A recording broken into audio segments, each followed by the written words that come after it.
Hi, I'm Gary, and this is episode 221 of EV Musings, a podcast about renewables, electric vehicles, and things that are interesting to electric vehicle owners. On the show today, we'll be looking at the apps you have for running an electric car.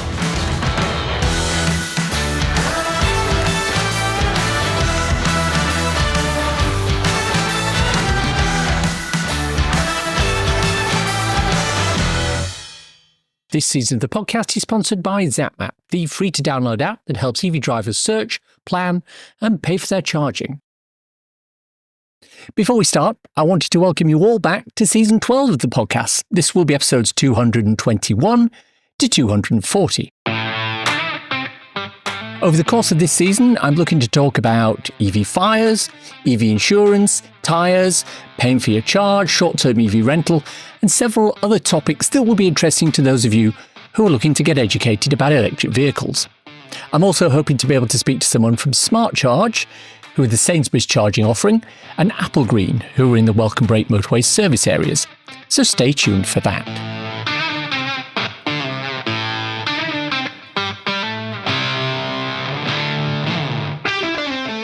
Our main topic of discussion today is apps, specifically those that you might need or not need to enable you to run your electric car. If you read social media, and indeed some mainstream media where new EV drivers have attempted a long run, you'll invariably find a comment somewhere along the line of, well, I ended up having to download a lot of apps so I could charge on the different networks, and each one needed a user profile, password, and a payment method, and it took ages to do that. Now, obviously, that's not ideal. But the fact of the matter is that in most cases, you don't need to actually download any apps at all. And we'll talk about the exceptions a little bit later. Now, throughout this discussion, I'm going to be referring to the Public Charge Point Regulations 2023.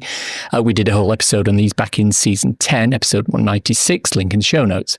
Now, these regulations basically say that any charger with a power output higher than 8 kilowatts should be able to be initiated via a contactless payment card.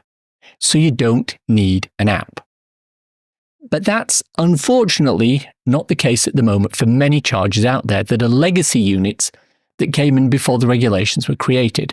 And we'll come back to how you identify those a little later. So when we talk about EV apps, I think we need to be clear about what we're referring to. And I'm going to split this into three sorts of applications. There's those applications specific to your vehicle, those applications specific to the charging infrastructure, and those applications that are not specific to either the charging infrastructure or your car. So let's go through these one at a time. Apps specific to your car. Nowadays, with the connected vehicle, just about every brand of car has an app that allows you to control your EV, although these aren't restricted to electric cars. My ID3, for example, has a Volkswagen app that allows me to manage charging, remotely switch on the air conditioning, check the remaining range. Other examples are the BMW app, the Tesla app, Kia, Hyundai. Not every brand of car has an app. Volvo and MG don't, for example, I believe.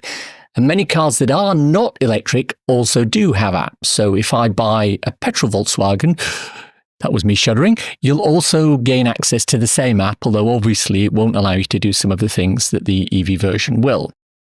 Now, apps for vehicles are important for a number of reasons. Now, firstly, they allow you, as just mentioned, to control certain aspects of the vehicle. The Tesla app is a prime example of this. It gives you fairly detailed control over the car itself. It allows you to open and close doors, lock and unlock the car, summon the vehicle where fitted, check charge status, and any number of other things. And it's very useful as an EV driver. But the other thing apps allow you to do is to set up and manage plug and charge. Now, we've touched on plug and charge a number of times over the years. It's a complicated topic which Tesla have made look very easy. But behind the scenes, there are numerous various bits and pieces that need to speak to each other. And one of these is what's known as an MSP, a mobility service provider. In plain English, this is a contract with, amongst other things, a payment method attached to it. Companies like BMW, Kia, Mercedes, and Audi have all created MSPs that are linked to a driver and a payment method. And this means that if that vehicle is enabled for plug and charge, the MSP attached to the user via the app will be the payment method for that session.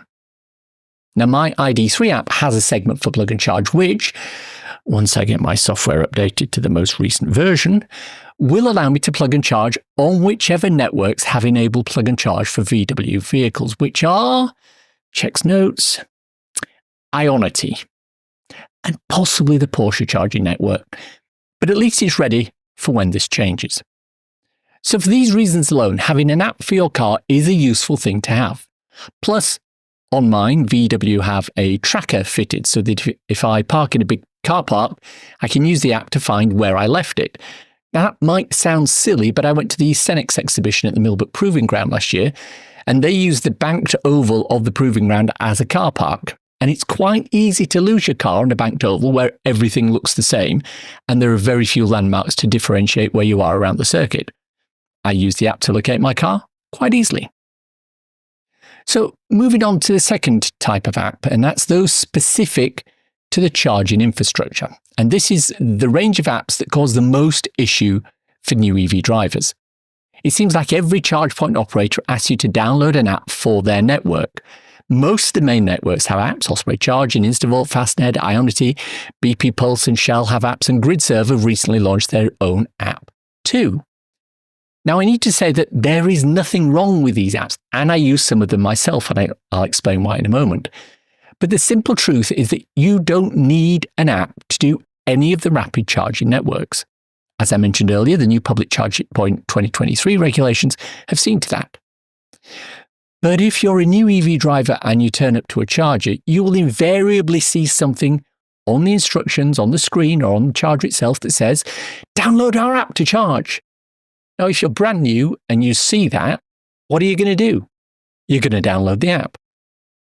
I saw a photo of an EG Group charger recently, and on the front of the unit, it had 4 barcodes and 3 signs asking you to download the ChargePoint app to start a charge. You didn't need it because it also had a contactless card reader attached, which was all you really needed. So why do companies want you to download their app? Well, it's all about controlling you as a customer. If you use a contactless card to charge, then other than the details of your particular charging session, time started, time ended, amount charged, and cost, they have very little information about you as a customer. But if you use their app, they have a lot more data with which they can track you. They know who you are, where you live, your contact details, your vehicle details, your payment details. They have a history of where you charge and which chargers you use. They have a history of whether you like to charge long and slow or short and fast. They know whether you like to do a quick volt and bolt or run your vehicle down to almost empty, then sit on the charger until it's up to 100%. Quick sidebar. Don't sit on a charger until your car is at 100% unless A, you have lots of time and don't mind waiting, and B, there are other available chargers for users to use if they want. Now, all this information is very useful to companies and to the data aggregators to whom they sell it. Now, I've already seen charger units with large screens that are ideal for showing adverts while you charge. Imagine if the adverts could be tailored to the sort of individual who's actually charging. They can do that using your individual data. What about Tesla running a commercial enticing you as a Polestar driver to come and swap to their brand? They could even offer discounts for existing Polestar drivers, or vice versa. Now, I know this all sounds a little Orwellian, but there are good reasons why a company would want your data. Receipts are an example. At the moment, unlike petrol pumps, which usually have a printer on board, there is no standard way of getting receipts for the charges that you've done. If you're in business and need the receipts for claiming expenses, each charge point operator does it slightly differently. But what they all tend to have in common is that if you use an app to start and stop your charge, it logs the details and it can easily produce a receipt for you to download. And this isn't available on contactless easily at the moment. I said a few moments ago that I do use some of these apps myself. So why am I telling you you don't need them if I also use them myself? Well, let me tell you. One word: convenience. Even though I charge at a plethora of different operators, I have the apps for a very small handful, and there are 2 reasons for this. The first one is that in bad weather, the apps are an ideal way to start the charge without having to stand out in the rain, as the vast majority of chargers currently don't have canopies. Most charge point operator apps allow you to identify the charger and both start and stop the charge from the app.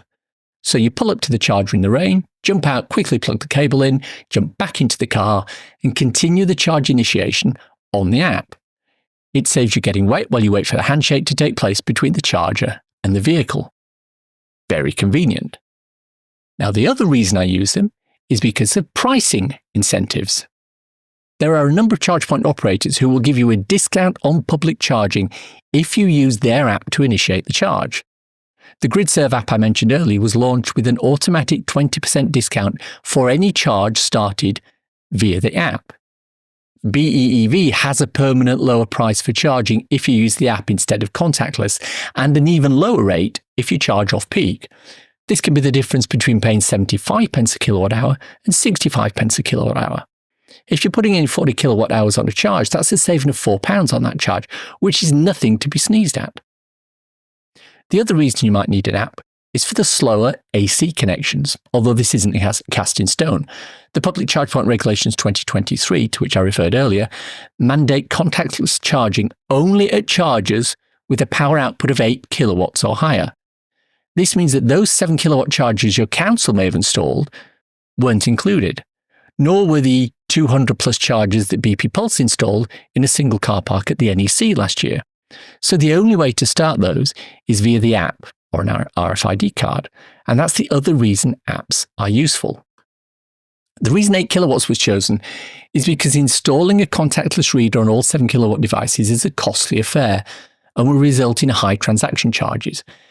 But there is a workaround. I was in France over the summer and I stopped at a couple of charging stops which had implemented the solution that's being proposed for the 7 kilowatt chargers in the UK.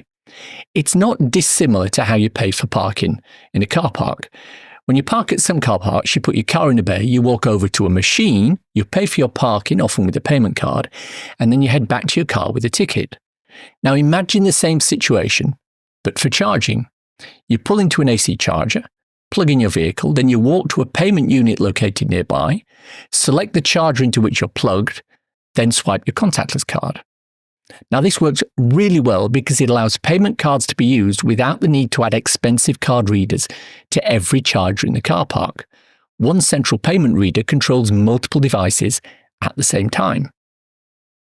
But if you don't want to use your app, then how can you find the chargers which allow contactless payment? Simple. Use Zapmap. Go into the filters, move the sliders to 7 kilowatt and lower, select the payment section and highlight contactless payment, and this will immediately identify all the AC charges that can be accessed and paid for with a payment card. Which brings us nicely onto the third type of EV app that you might want or need, which is an app that is not specific to either a car or to the charging infrastructure. And this encompasses those apps which are helpful to have to facilitate your EV experience. Now, you can absolutely survive without these apps, but on balance, it might be worthwhile having a couple of these on your phone to make the experience a little easier. Let's start with the obvious one. Mentioned it once already, Zapmap. This app lets you locate, filter, navigate, and pay for charging across the UK and into Europe. It's the market leader with powerful filtering functionality, so you can find just the chargers you need. Now, personally, the filter I have set for Zapmap is simple. 50 kilowatt power or higher, multiple units at one location, 4 or more, and a select group of charge point operators, which includes, but is not limited to, Osprey Charging, Fastned, EG Group, MFG. Instavolt. Yes, I can find others if I wish, but these are the primary ones where I know I can get a reliable charge at a reasonable or semi-reasonable price. Now, incidentally, we'll be chatting in more detail about the Zapmap app a little later in the season when I talk with Edmund Walsh, who's responsible for the development of the app, so stay tuned for that. Now, Zapmap has a route planner included in it, but the market leader app at the moment is a better route planner. Now, if you're doing a long-distance journey, especially if you're traveling to the continent, this app allows tourists to plan that journey very easily. It has a couple of things at the time of writing that the Zapmap app doesn't, and this includes integration with your battery state of charge via a ODB dongle, almost said USB, no, an ODB dongle, and it also has the ability to determine state of charge at arrival at each charger. Now, I know several people who do long distance journeys in their EVs, and I'm talking seriously long distance like England to central Italy, who always use a better route planner because of this sort of ability. The final app that I want to talk about today is ChargeSaint. I'm Dr. Ewan McTurk. I'm the director and co-founder of the anti-icing app ChargeSaint. So tell me about ChargeSaint, Ewan. So ChargeSaint is a new app that allows electric vehicle drivers to report electric vehicle public charging bay blocking, such as icing or an EV that has parked there but betrayed its brethren by not plugging in and actually using the charge point. They can report these incidents directly to the owner of the charge point to stop that from happening again. So what we do is we take the photographic evidence that it gives you very clear instructions on the app on what to take. From the reports we've received so far, everybody seems to get it, which is great. Everyone knows what they're doing. So that then gets timestamped, geolocated. We get all the information we could possibly need. That gets uploaded to our cloud server, where we run some checks on it and we match it with the owner of the charge point. So whereas with previous apps, which are of a similar vein, but were for responsible EV drivers asking other responsible EV drivers who are actually using the charge point, can I get on that one, please? Like, need to charge. That one seemingly failed, and that's not me saying it failed. That's like other EV drivers who've spoken to me about ChargeSaint and gone, oh, well, it'll fail like this one because that required the EV driver who's now blocking that charging bay, or the petrol or diesel car driver who's icing that charge point, to be registered on the app. And you ask them to move, so, oh, pretty please, and they of course are going to go, ha, no. Whereas all we need is the owner of that charge point to be registered as a customer of ChargeSaint. And if they've registered as a customer, we will have the ID numbers and the locations to their charge points. We'll match it straight away, send it straight to them. It only takes a couple of seconds. And then they've got a few different things they can do with that. Sometimes there's patently obvious things that can be done, like the signage isn't good enough or isn't even there. So you can improve the signage to make it obvious that you are actually parking in front of a charge point. You can dispatch a traffic warden to investigate in real time. And we've given them all the evidence that they possibly need to know that's exactly where they need to be, and that's exactly what's at that space. I think this is a brilliant app. It's really easy to use, and it will help reduce and eliminate one of the major issues that occurs with public charging, which is having someone occupy that space inappropriately. Now, we've talked about this being an issue with icing, so having a fossil fuel car park in a charging bay. But there's also the related topic of EV drivers using the bay as a parking spot and not plugging in. And this allows you to pick that one up as well. The app's available on the App Store and Google Play Store, and I'll put a link in the show notes. Another quick sidebar. For apps that display the availability of chargers, I want to know the number of charging slots there are, not the number of connectors. See, if I'm looking to stop, I need to know there are, for example, 3 places I can hook up to a charge, not that there are 11 connectors, if these connectors are on units that don't allow dual charging. Any connector which is disabled when another connector is charging is not a connector I want to know about unless it's currently available. I also want to see this number displayed on the map, not under another icon that I have to press while driving. If you compare this with the GridServe app showing 5 connectors at places like Woodall northbound, when in reality there are only 2 DC chargers available. Reading eastbound has 24 connectors, but the maximum number of cars that could be rapid charged at the same time is quite a few lower than that. End of sidebar. Now, I talked about exceptions earlier on in this discussion, specifically reasons why you would need an app for a charger, and let's talk about these here. We've already covered one of the exceptions, chargers below 8 kilowatts. They don't usually have payment terminals, so an app is the easiest solution. But the other exception to this is fleet users. Now, as a rule, fleet users are in vehicles that are not their own. They don't want to be paying for the electricity they use. It should be charged back to the company. And there's several ways around this from an end user point of view, but most of them rely on having a fleet management system where fuel costs are managed centrally. And the way this can happen with a lot of systems is that they provide a roaming service linked to an app or an RFID card. Now, examples of this include Power, PAUA, see episode 153 for more from Neil Riddle from Power, and Allstar, who are the market leaders in this at the moment.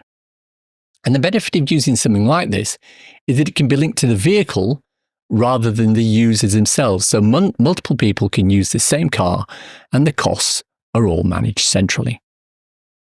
So there you have it. 3,500 words on apps, why you don't need them and why you should have them. Did I miss any reasons out? Let me know at info@evmusings.com. This season, we're continuing to look at raising the awareness of carbon literacy with our listeners, and one way we're doing that is with the Carbon Fact as read by carbon literacy trainer Hans Nelson. Want to cut your transport emissions but can't afford an EV? Why not try car sharing instead? Every journey you share saves at least half the emissions, so think who you can travel with. Be more social and save lots of emissions and money too.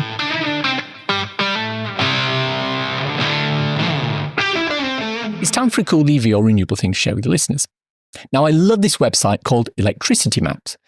Basically, it's a centralized resource that maps all the electricity generation across a huge chunk of the world and splits it by generation type. You can scan a map of the globe, pick a country and see the carbon intensity, which is all color-coded, and click on that to see the breakdown of usage by generation type. You can also click to see which areas are generating solar and wind production, as well as the interconnections between countries. It's not completely real-time. It appears to update a couple of times per day. But if you ever want to see the difference between, say, the UK's generation and a specific site in the US, this has got to be your go-to website. It's at app.electricitymaps.com and the link's in the show notes. The EV Musings podcast is sponsored by Zapmap, the go-to app for EV drivers in the UK, which helps EV drivers search, plan, and pay for their charging. Zapmap is free to download and use, with Zapmap Premium providing enhanced features which include using Zapmap in-car, on CarPlay or Android Auto, and helping with charging costs with both a pricing filter and a 5% discount on charging. I hope you enjoyed listening to today's show. It was put together today with the help of Dr. Ewan McTurk. Tune in next week when we chat with Ewan again, and we'll be discussing the whole issue of electric vehicles and tyres. Do they last as long as tyres on ICE cars? What's the story with particulates? And why the tyre can make such a huge difference to your overall efficiency. If you have any thoughts, comments, criticisms, or other general messages to pass on to me, I can be reached at info@evmusings.com. On the socials, I'm on Twitter or X at MusingsEV. I'm also on Instagram at EV Musings, where I post short videos and podcast extracts regularly. Why not follow me there? Thanks to everyone who supports me through Patreon on a monthly basis and through coffee.com on an ad hoc one. If you enjoyed this episode, why not buy me a coffee? Go to coffee.com/EVMusings and you can do just that. ko-fi.com/EVMusings. Takes Apple Pay too. Regular listeners will know about my 2 ebooks, So You've Gone Electric and So You've Gone Renewable. They're 99p each or equivalent, and you can get them on Amazon.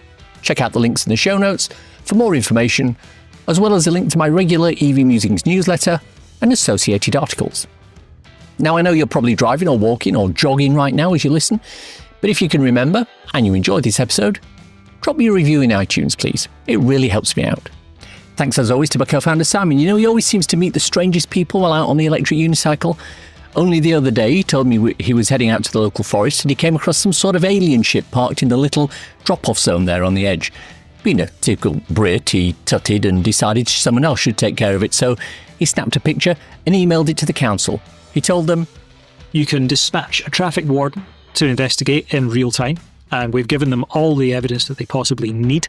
Thanks for listening. Bye.